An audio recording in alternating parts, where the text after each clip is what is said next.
요한복음 7장 37절에서 39절 말씀입니다.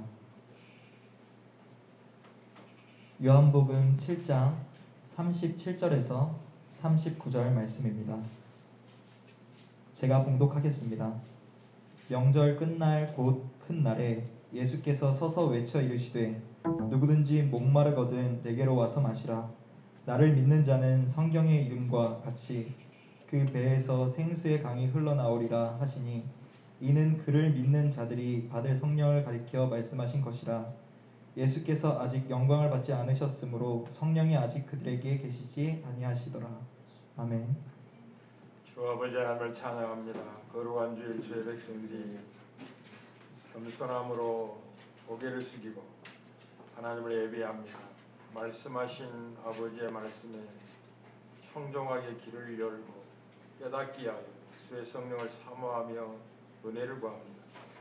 진리를 전해야 될 책임 맡은 부족한 종을 붙잡사 성령의 도구 되게 하시고 모든 심령의 은혜를 베푸사 증거되는 말씀이 무엇인지를 깨닫고 지켜 행함으로 백배의 열매 맺는 인생들 되게 하시되 이 악하고 음란한 세대의 빛과 소금의 삶을 잘 감당할 수 있도록 은총을 베풀어 주옵소서. 예수님의 이름으로 기도합니다. 아멘. 우리는 오후 예배에 다 올라가 성전을 건축하라는 이 엄중한 선교 명령을 오랫동안 살펴보는 중에 있습니다. 우리는 지난주에 한 텀을 지나 건물 성전에서 어떻게 인격 성전으로 뒤바뀌고 참된 성전 예수 그리스도의 죽기까지 그 복종이 성전의 영광과 확장과 완성을 담보하고 있는지를 살펴보았습니다. 건물 성전인 예루살렘 성전은 마치 저주받은 무화과 나무처럼 만족을 약속하면서도 열매를 맺지 못하므로 실패하고 맙니다. 예수님은 이 성전이 파괴될 것을 말씀하셨고 3일에 이를 것이라는 약속도 하셨습니다.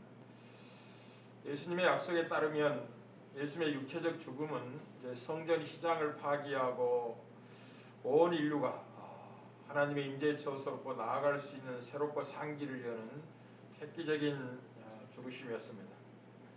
예수님의 죽으심은 옛 성전의 붕괴와 함께 옛 창조 세계의 끝장냄과 함께 예수님의 부활은 새로운 시대를 열고 새 성전을 시작하시며 새로운 질서로 새 창조를 만드는 위대한 부활입니다. 이제는 예수님에게서 새 생명의 강이 흘러나오고 예수님을 통해서 성전 휘장이 열려서 열방이 예수님에게 들어올 수 있는 길이 열리게 됩니다. 우리 히브리서 10장 19절 20절에서 그러므로 형제들아 우리가 예수의 피를 힘입어 성소에 들어갈 담력을 얻었나니 그 길은 우리를 위하여 휘장 가운데로 열어놓으신 새로운 살 길이요 휘장은 곧 그의 육체니라 라고 말씀하시므로 예수님의 육체의 죽음이 이제 모든 자들에게 하나님께 나올 수 있는 길을 만들어내는 위대한 죽음이었다라고 증언합니다. 우리는 에덴에 있는 성전을 향한 하나님의 원래 목적, 그것은 에덴이 확장돼서 온 땅에 충만하게 될 사명을 에덴 성전이 갖고 있었는데 이제 성전이신 예수님을 통해서 이 일이 시작되고 완성될 겁니다. 예수님의 죽으심은 심지어 대적하는 로마 백부장에까지 예수님을 믿어 성전으로 초청될 수 있는 길이 열렸음을 예수님의 죽으심의 당시에 기록이 정확히 증언하고 있습니다. 마태복음 27장 54절입니다. 백부장과 및 함께 예수를 지키던 자들이 지진과 그 일어난 일들을 보고 심히 두려워하여 이르되 이는 진실로 하나님의 아들이었도다라고 고백을 하게 됩니다. 오늘 본문은 이제 초막절의 명절 끝날에 예수께서 서서 큰 소리로 외치셨다는 거죠. 누구든지 목마르거든 내게로 와서 마시라. 목마르거든 내게로 오라. 그리고 마시라 라고 합니다. 그렇게 마시게 되면 어떻게 되느냐? 내게 오면 어떻게 되느냐? 내게 오는 것은 나를 믿는 것인데 나를 믿는 자는 성경의 이름과 같이 그 배에서 생수의 강이 흘러나오리라 라고 하시면서 그 배에서 생수의 강이 흘러나오는 그 생수가 무엇인지를 39절에서 강조해서 설명합니다. 이는 그를 믿는 자들이 받을 성령을 가리켜 말씀하신 것이라. 예수께서 아직 영광을 받지 않으셨으므로 성령이 아직 그들에게 계시지 아니하시더라고 하여 예수님이 초청하는 그 인생들에게 목마른 영혼들에게 생수를 주시는 분이고 성령을 주어 하나님의 성소가 되는 인간의 궁극적인 고통을 해결하는 초청이었다라고 증언을 합니다. 우리는 이사야서 55장 1절에도 분명한 이 초청을 하고 있는 걸 보게 됩니다. 오라 너희 목마른 자들아 물로 나오라 돈 없는 자도 오라 너희는 와서 사 먹되 돈 없이 값 없이 와서 포도주와 젖을 사라 라고 하면서 인간의 어리석음을 어찌하여 양식 아닌 것을 위하여 은을 달아주고 배부르지 못할 것을 위하여 수고하느냐. 내가 참된 양식을 주겠고 너희를 배부르게 할 것이다 라고 하시면서 내가 너에게 이르는 말을 청종하라는 거죠. 내 말을 잘 듣고 내 말을 깨닫는다면 너희가 기름진 것을 먹는 것 같이 배부르게 될 것이다 라고 하고 그 말씀의 내용은 다윗에게 은혜로 약속한 은혜의 약속입니다. 장차 오실 메시아로 말하며 구원이 허락될 놀라운 비밀에 관한 이야기였죠. 사랑하는 성도 여러분, 인간의 궁극적인 고통이 무엇일까요? 인간의 궁극적인 고통을 성경은 영혼의 목마름이라고 증언을 합니다. 영혼의 목마름. 영혼의 목마름은 어디서 찾아온 목마름이냐? 그것은 죄로 말미암아 하나님과 원수가 되었기 때문에 만난 고통입니다. 죄로 말미암아 하나님과 원수가 되었기 때문에 만난 고통. 하나님의 진노 아래 있기 때문에 생긴 비참함이죠. 그것을 타는 목마름이라고 이야기합니다. 오직 예수 그리스도께서 주시는 물로만이 그 영혼의 목마름이 해결될 것이다 라고 성경은 선언하고 있습니다. 우리 요한복음 4장 13절 14절 수가성 여인과의 대화에서도 예수님께서 이렇게 말씀하십니다. 예수께서 대답하여 이르시되 이 물을 마시는 자마다 다시 목마르려니와 내가 주는 물을 마시는 자는 영원히 목마르지 아니하리니 내가 주는 물은 그 속에서 영생하도록 솟아나는 샘물이 되리라. 예수를 믿는 자에게 주실 성령에 관한 약속을 그렇게 주님이 하고 있습니다. 그래서 그리스도인은 누구냐? 예수를 믿는 사람은 누구냐면 그리스도의 영을 소유한 사람들입니다. 성령을 소유한 사람들이 그리스도인입니다. 참 놀라운 존재들이죠. 이 사실을 로마서 8장 9절에서 분명히 증언합니다. 만일 너희 속에 하나님의 영이 거하시면 너희가 육신에 있지 않고 영에 있나니 누구든지 그리스도의 영이 없으면 그리스도의 사람이 아니라. 성전은 하나님이 거하시는 처소인데 이제 신약시대에 참된 성전 예수 그리스도가 열어놓으신 그 놀라운 새로운 시대, 그 시대에는 하나님이 사람의 몸을 거쳐 삼아 거하셔서 사람의 몸을 성전 삼으시겠다는 놀라운 약속들을 그렇게 하는 겁니다. 그래서 그리스도인들의 몸은, 여러분들의 몸은 하나님이 거하시는 처소입니다. 여러분의 몸은 더 이상 여러분 자신의 것이 아닙니다. 그래서 여러분 몸 소중하게 다뤄야 돼요. 함부로 다루면 안 됩니다. 왜냐하면 더 이상 여러분의 몸이 아닙니다. 왜냐하면 하나님이 그리스도 피로 값주고 산 몸이기 때문에 그렇습니다. 뭐 하시려고 샀느냐? 성령이 거하시는 전이 되게 하시려고 그리스도 피로 여러분의 몸을 하나님이 값주고 산 겁니다. 이제는 하나님이 건물에 거하시지 아니하고 사람의 몸에 성령으로 거하심으로 그것을 성전 삼아 무엇인가를 하고 계십니다. 아주 중요한 것을 오늘 하게 될 겁니다. 우리는 고린도서 6장 19절 20절에서 너희 몸은 너희가 하나님께로 받은 바 너희 가운데 계신 성령의 저인 줄 알지 못하나, 충격적인 것이죠. 우리의 몸이 하나님이 거하시는 성전이라니 참 놀랍습니다. 너희는 너희 자신의 것이 아니라 값으로 산 것이 되었으니 그런즉 너희 몸으로 하나님께 영광을 돌리라 라고 합니다. 자, 오늘은 이제 성전에서 이루어지는 가장 복된 일이 무엇인가를 확인하면서 우리 안에 거하신 성령으로 말하여 우리가 가는 곳과 접촉하는 인생들 속에 무엇을 목적하고 계신지를 확인하는 시간이 되겠습니다. 오늘은 성전에서 이루어지는 가장 복된 일이 무엇인지를 살펴보고자 합니다. 왜 예수님께서 초청하시고 성령을 주시겠다고 약속을 하고 있는지를 확인하도록 하겠습니다.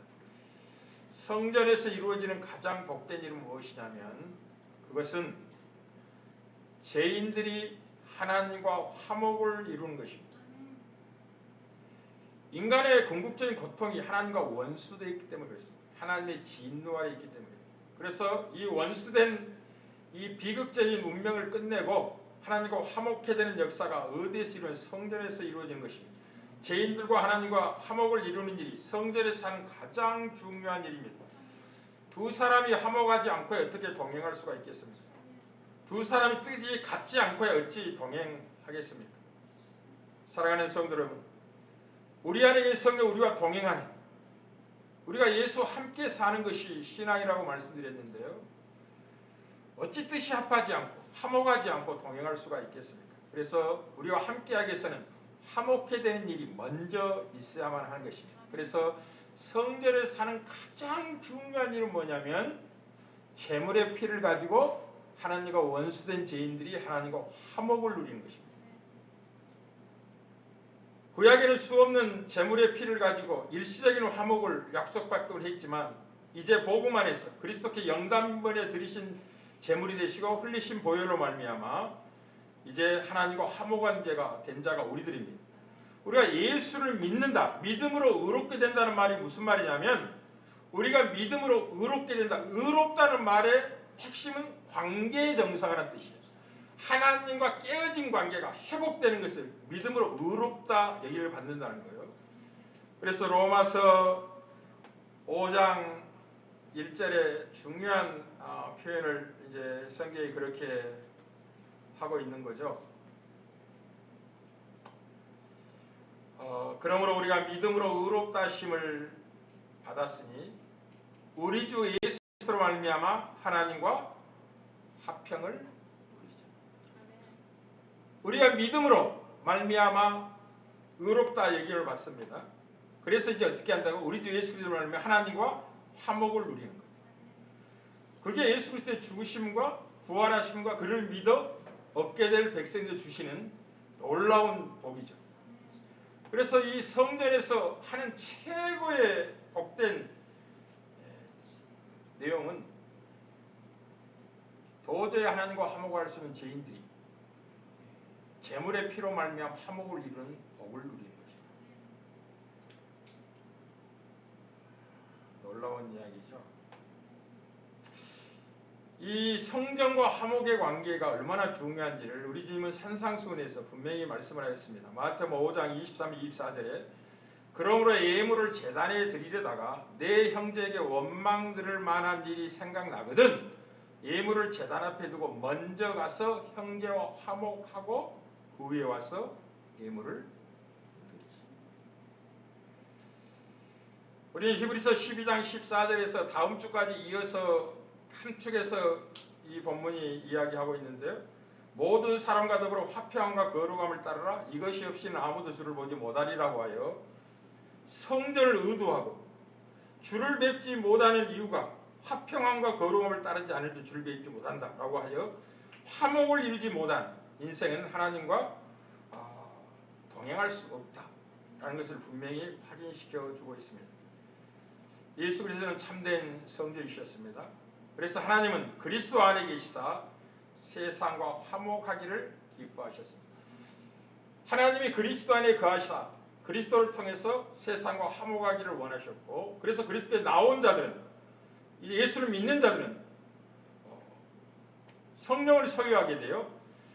쉽게 말하면 성령을 소유하기 전에 하나님과 화목해진 자가 되어 성령에 거하시는 처소가 되는 놀라운 인생들이 되는 것입니다. 고린도서 5장 18절 19절도 이렇게 이야기합니다. 모든 것이 하나님께로부터 났으며 그가 그리스도로 말미암아 우리와 자기가 화목하게 하시고 또 우리에게 화목하게 하는 직분을 주셨으니 곧 하나님께서 그리스도 안에 계시사 세상을 자기와 화목하게 하시며 그들의 죄를 그들에게 돌리지 아니하시고 화목하게 하는 말씀을 우리에게 부탁하셨느니라. 하나님께서 그리스도 안에 계시사 세상을 자기와 화목하게 하시며 이제 하나님이 거하시는 처소가 성전인데 그래서 예수 그리스도가 성전일 수밖에 없는 이유가 예수님 안에 하나님이 거하셨고 그 목적은 예수 안에 거하신 하나님이 그리스도로 말미암아 세상을 화목하게 하시려고 그렇게 하셨다는 거죠. 사랑하는 성도 여러분, 우리는 예수 그리스도를 믿음으로 의롭다함을 받아 하나님과 화평을 누리는 백성들이 되었습니다. 그리스도의 보혈을 통해서 모든 이방인들이 하나님과 화목하게 됩니다. 그리고 이제 하나님과 화목한 자로서 다른 사람들과 화목할 수 있는 능력을 갖게 됩니다. 오늘 이 말씀을 추석 명절에 여러분에게 증언하고 싶습니다. 추석은 또 일가 친척을 만나는 또 절기 아닙니까? 얼마나 보고 싶은 친척들이 뭐처럼 모입니까? 그러니 맛있는 음식도 좀 드시고 지난 세월의 이야기도 좀 하시고 또 뭐 고스포도로 치고 윷놀이도 좀 하면서 좀 편안하게 지내게 되는 거죠. 근데 이상하게 명절 지나고 나면 이혼율이 높아진다고 해요. 이혼율이. 또 일가친척이 모여가지고 다투고 또 이 싸우고 분쟁하는 일이 더러 종종 뉴스에 나오기도 합니다. 교회는 하나님이 거하신 처소이고 주 안에 있는 거룩한 성전이기 때문에 적대적인 집단들까지도 화해할 수 있는 것입니다. 그리스도 안에서. 교회는 인종의 차별을 뛰어넘습니다. 인종 간의 우열 갈등이라는 것은요, 생각보다 무섭습니다. 아직도 미국이 해결하지 못하죠. 백인들이 괜히 흑인들을 그냥 같은 백인들은 그렇게 강압하지 않거든요. 근데 흑인이라고 경찰들이 조심하지 않아서 문제가 크게 확대되는 것을 우리가 종종 보죠. 그리고 미국의 교회들 중에서 흑인들은 들어갈 수 없는 교회들도 많습니다. 백인들만 들어오는 교회. 이렇게 복음을 제대로 이해하지 못하는 거죠. 복음의 영광은 자유인이나 종이나 부자나 가난한 자나 남녀노소 할 것 없이 차별이 없이 주어지는 복음이죠. 그래서 교회 안에서만이 그리스도 안에서 유일하게 적대적인 관계를 화해하고 하나 될 수 있는 놀라운 것입니다. 교회가. 그게 성전의 의미입니다. 아무리 큰 죄인이라도 이 적대적인 관계 속에 최고의 적대적인 관계가 뭘까요? 그건 하나님과 원수되는 것입니다. 이거보다 큰 원수지간이 없는 거예요. 이웃집 사람과 원수지간이 그건 아무것도 아닙니다. 하나님과 원수된 것만큼 무겁고 두렵고 큰 적대적인 관계가 없는 거죠. 그런데 하나님이 참된 성전인 그리스도 안에 거하시면서 세상과 화목하기를 기뻐하셨고, 그래서 성전의 제일적인 일은 제물의 피로 말미암아 죄인들이 하나님과 화목을 이루는 것입니다. 화목을 누리는 것입니다. 합평케 되는 것입니다. 그래서 그리스도의 영을 소유한 자, 성전인 저와 여러분들의 이디함은 어디에 있느냐면, 여러분을 가리켜 하나님의 아들이라고 칭함을 받잖아요. 하나님의 아들로 구원을 받잖아요. 하나님의 아들이라는 의미가 뭐냐? 마태복음 5장 팔복의 의미 속에서는 주님이 아주 의미 있게 말씀하셨죠. 어떤 자가 하나님의 아들이라고 일컬음을 받을 것이라고요? 화평하게 하는 자는 복이 있나니 그들이 하나님의 아들이라 일컬음을 받을 것입니다. 그러니 공동체 안에 분열하고 다투고 분쟁하고 적대적인 관계를 키우고 정치적인 이권을 위해서 거짓과 속임과 다양한 권모를 통해서 분쟁과 파쟁을 일으키는 것은 그의 존재를 많이 생각해 봐야 됩니다. 과연 하나님의 아들인지 천국 백성인지 고민해 봐야 됩니다. 하나님 아들의 특징이 어디 있다고요? 화평케 하는 것. 화평하게 하는 자는 복이 있나니 그들이 하나님의 아들이라 일컬음을 받을 것이다. 그래서 다 올라가 성전을 건축하라는 이 성교 명령은 그리스도의 피로 하나님과 화목해 된 사람들로 온 땅에 충만케 하라는 거예요. 생육하고 번성하고 땅을 정복할 생육하고 번성하는데 어떤 생육과 번성이냐? 하나님과 화목해 된 자들로 충만케 하라. 하나님과 원수된 자로 가득하다면 심판과 멸망밖에 없는 거죠. 하나님과 화목해 된 무리로 온 땅을 충만케 하라. 성전을 건축하라. 너희는 가서 모든 족속으로 제자를 삼으라 라고 말씀을 하는 겁니다.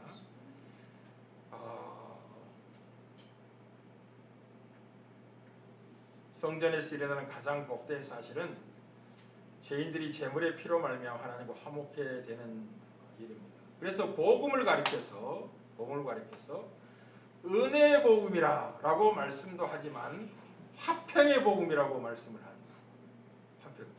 선교 명령은 화평의 복음을 전하는 거죠. 우리는 사도행전 10장 36절에서 만유의 주 되신 예수 그리스도로 말미암아 화평의 복음을 전하사 이스라엘 자손들에게 보내신 말씀, 이스라엘에게 보내신 말씀이 어떤 말씀이라고요? 믿음으로 의롭게 되어 하나님과 화목에 이른다는 말씀, 그 말씀이 화평케 된 복음의 핵심이다. 그것을 전하는 것이 우리의 사명이다 라고 하는 거죠. 다시 말씀드리겠습니다. 만유의 주 되신 예수 그리스도로 말미암아 화평의 복음을 전하사 이스라엘 자손들에게 보내신 말씀 해놓고 이제 쭉 설명하는데, 그 말씀을 제가 압축해서 말씀드린다면 믿음으로 의롭게 되어 하나님과 화목에 이른다는 이 말씀, 그게 화평의 복음의 핵심입니다. 예수를 믿으십시오. 그러면 원수된 여러분들이 하나님과 화목해 될 것입니다. 하나님과 원수된 여러분들이요, 예수 그리스도를 믿음으로 하나님과 화목하게 되십시오. 하나님의 진노 아래 있는 자들의 영원한 심판이 얼마나 무섭고 두려운 줄 아십니까? 그건 소망 없는 인생들입니다. 영원한 파국밖에 남아있지 않습니다. 그러니 하나님과 원수된 여러분들이요, 여러분이 예수 그리스도를 믿는다면 그 믿음으로 의롭다 기를 받아 하나님과 화목해 될 것입니다. 하나님과 원수의 관계가 청산되고 하나님과 화평을 누리며 이제 하나님의 영광을 바라고 즐거워하는 이대한 생이 여러분의 앞에 펼쳐질 겁니다. 그러니 복음을 믿으십시오. 예수를 믿으십시오. 이게 선교 명령이고 다 올라가 성전을 건축하라는 복된 명령이죠. 아무것도 아닌 것 같고 다투지 마십시오. 제가 우리 그바의 성도들에게 세상에 중요한 거 하나도 없다 했습니다. 다툴 만큼 중요한 게 없단 말이에요. 그것 때문에 마음 상할 만큼 중요한 게 없단 말이에요. 정말 중요한 것을 알고 그게 전념한다면 그런 것은 눈에도 안 들어옵니다.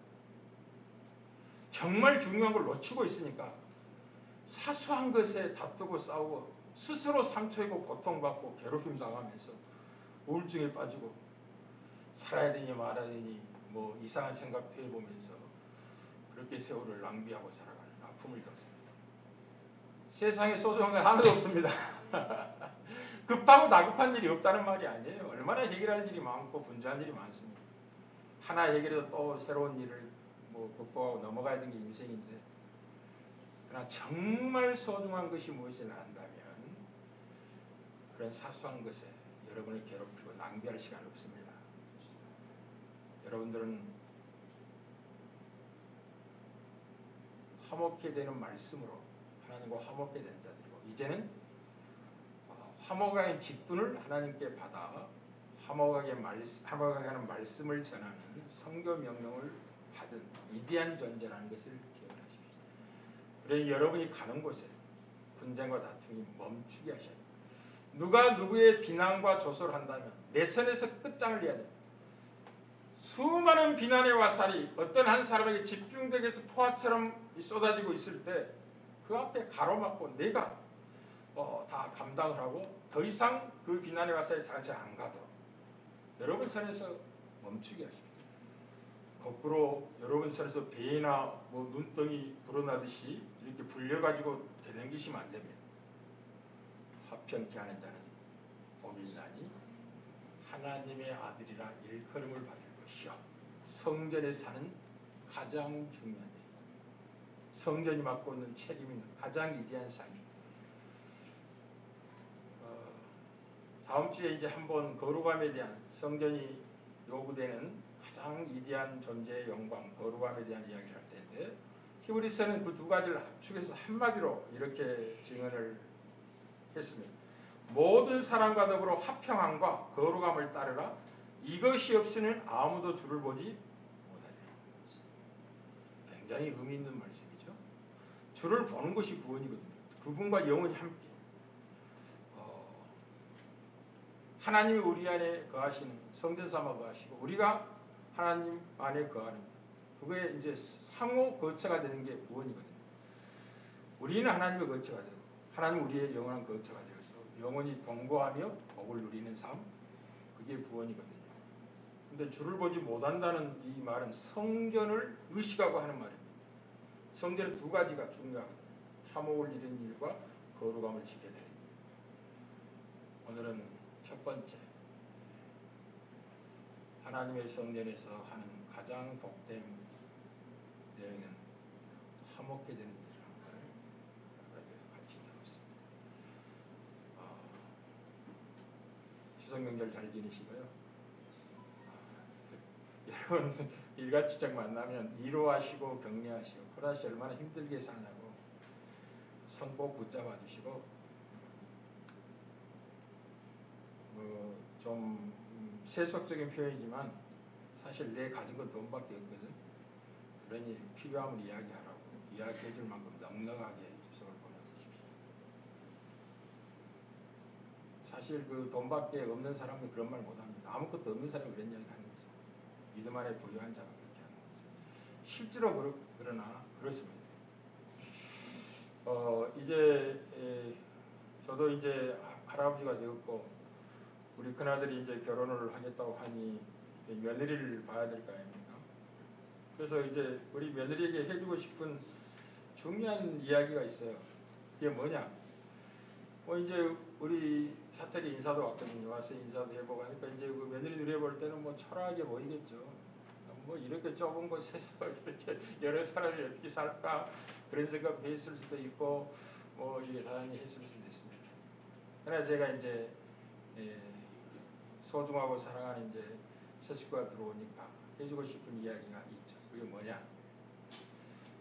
이 목사님의 삶이라는 것은 목사님의 가정이라는 것은 아무것도 없는 것 같지만 모든 것이 있는 삶이다. 아무것도 없는 것 같은데 실상은 모든 것을 갖춘 삶이다. 그것을 네가 알아볼 수 있으면 좋겠다. 그 눈만 열리면 저 복이 있는 얘기죠. 여러분이 그렇습니다. 아무것도 가지고 있지 않는 것 같아요. 실상 모든 것을 가지고 있습니다. 여러분이 그렇게 존재로서 증명할 책임을 맡고 있는 거죠. 근데 여러분이 누리지 못하니까 외수하고 그냥 외치 다른 사람 앞에서 주눅 들고 이런 모습 속에서 그리스도인들의 영광을 표현하지 못한 아픔이 있어서 그렇지 실상은 여러분이 부자예요. 여러분이 부유한 자입니다. 여러분이 존귀한 자입니다. 여러분이 행복자입니다. 여러분이 모든 것을 가진 자입니다. 섬길 수 있고 사랑할 수 있는 자입니다. 분쟁과 다툼의 현장에 화평케 하는 복이 될 수 있는 존재입니다. 누리는 은혜가 있기를 주의 이름으로 축복합니다. 존귀한